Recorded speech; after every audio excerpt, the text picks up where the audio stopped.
أما بعد فأعوذ بالله من الشيطان الرجيم فأرادوا به كيدا فجعلناهم الأسفلين وقال إني ذاهب إلى ربي سيهدين رب هب لي من الصالحين فبشرناه بغلام حليم فلما بلغ معه السعي قال يا بني إني أرى في المنام إني أذبحك فانظر ماذا ترى قال يا أبت افعل ما تؤمر ستجدني إن شاء الله من الصابرين فلما أسلما وتله للجبين وناديناه أن يا إبراهيم قد صدقت الرؤيا إنا كذلك نجزي المحسنين إن هذا لهو البلاء المبين وفديناه بذبح عظيم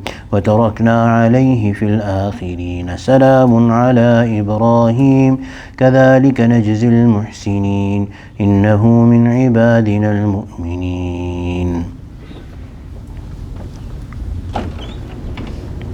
صدق الله العظيم وبلغنا رسوله النبي الكريم ونحن على ذلك من الشاهدين والشاكرين والحمد لله رب العالمين. In the mention of the series of Anbiya, last time we had started in Surah Saaffaat, where Allah subhanahu wa ta'ala has mentioned one story about Sayyidina Ibrahim alayhi salatu wassalam and his people, Namrud and the people who used to worship the idols. They threw Hazrat Ibrahim alayhi salatu wassalam into the fire. Allah subhanahu wa ta'ala made the fire peaceful for him. He stayed there for a very long time and then came out safe and sound, secure. And when he saw that people are still not listening to him, only his nephew Hazrat Lut alayhi salam and Hazrat Sayyidah, his wife Sarah radiallahu anha, alayhi salam, they were the ones who were with him. He said, وَقَالَ, he said, إِنِّي ذَاهِبٌ إِلَىٰ رَبِّي سَيَهْدِينَ. He said, I am going to my Lord. So basically his meaning was that I am going to migrate from here and my Allah is going to show me the way. And he left that place of Iraq and went towards Sham, which is the place of the migration of Anbiya, a lot of Anbiya. So he said, إِنِّي ذَاهِبٌ إِلَىٰ رَبِّي سَيَهْدِينَ. I am going to my Lord, He will definitely show me the way.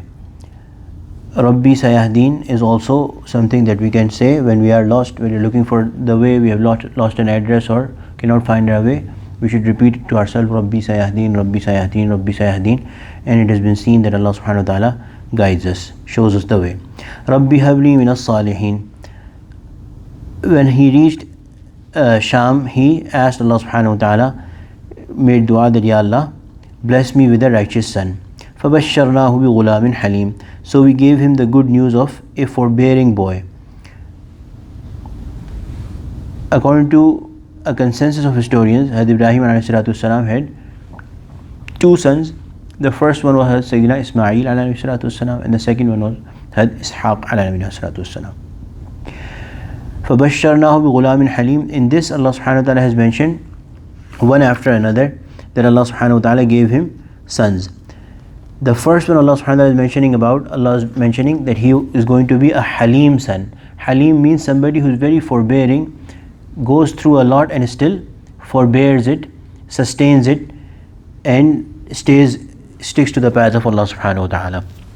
So the story is that his wife, when she saw that she is not having any daughter or son, she thought that she is barren, she'll never have any children, and then she had a slave girl gifted to her by a king, and she gifted that to Hazrat Ibrahim, and Hazrat Ibrahim ﷺ married, and Hazrat Hajar radiallahu anha alayhi salam, she was given to the nikah of Hazrat Ibrahim, and with her Hazrat Ibrahim had Hazrat Ismail, the first son.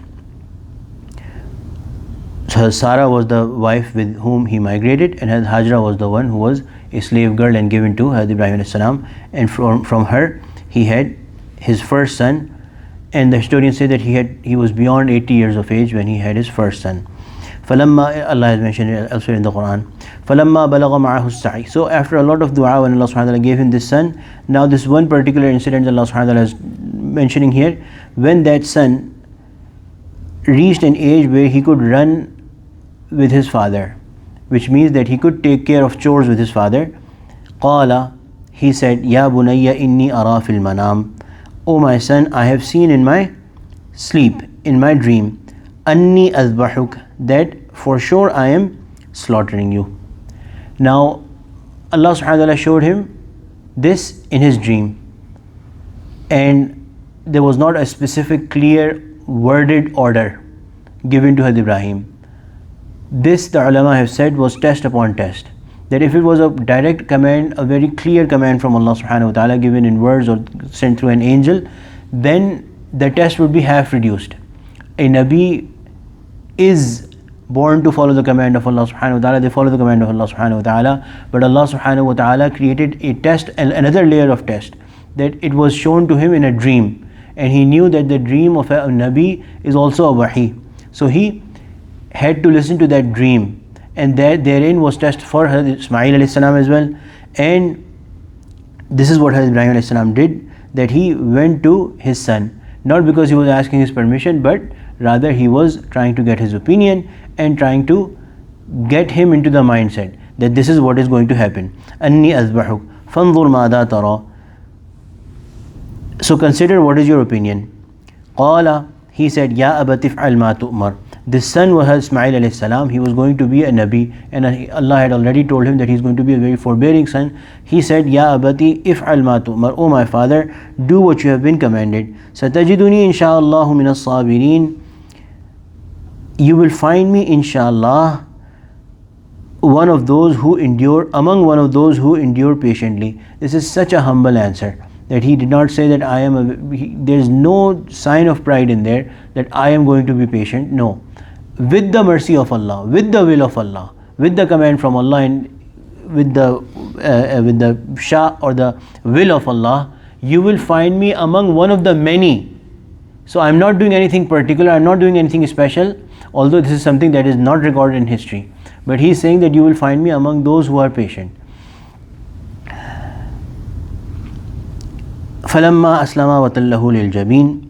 When they submitted themselves and he laid him on his forehead to slaughter him. And the ulama have written, the story is written that Ibrahim was told by Ismail himself that put me face down so that you don't look at my face, and out of mercy, out of fatherly mercy, you delay the command of Allah.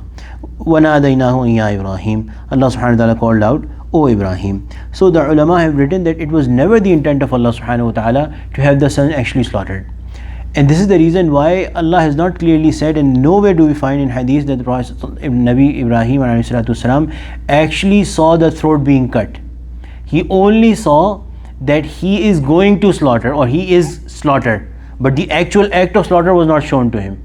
So therefore the test was that do all the planning and go to the last step, reach the last step with sincerity in your head, with sincerity in your mind, and that is what he did. And at that point Allah subhanahu wa ta'ala said, Ya Ibrahim, qad saddaqta ru'ya. You have verily made the dream come true. Inna kadhalika najzil muhsinin. This is how we reward those who are good in their deeds. Inna hadha lahu al-bala'ul mubin. This was indeed a trial that clearly demonstrated their obedience. So this means that even the Anbiya and those who are very dear and accepted to Allah subhanahu wa ta'ala, they also go through trials and tribulations. If somebody is in a hard time in their life, that does not mean that they are not beloved or close to Allah subhanahu wa ta'ala. Rather, the love of Allah subhanahu wa ta'ala comes with its own set of challenges and trials. وَفَدَيْنَاهُ بِذِبْحٍ عَظِيمٍ. And Allah subhanahu wa ta'ala said that you have presented a great dhibh, a great sacrifice. وَتَرَكْنَا عَلَيْهِ فِي الْآخِرِينَ سَلَامٌ عَلَى إِبْرَاهِيمَ. And we left this to go in the future for the people who come forth, that Salamun ala Ibrahim. Therefore everybody says Ibrahim alayhi salam, he is well respected over other Anbiya in all religions. Salamun ala Ibrahim. Salam be upon Ibrahim. This كَذَلِكَ نَجْزِي الْمُحْسِنِينَ. This is how we reward those who are good in their deeds. إِنَّهُ مِنْ عِبَادِنَا الْمُؤْمِنِينَ. Surely he is among our believing servants. ربنا تقبل منا إنك أنت السميع العليم وتب علينا إنك أنت التواب الرحيم وصلى الله تعالى على خير خلقه سيدنا ومولانا محمد وعلى آله وصحبه أجمعين آمين برحمتك يا أرحم الراحمين.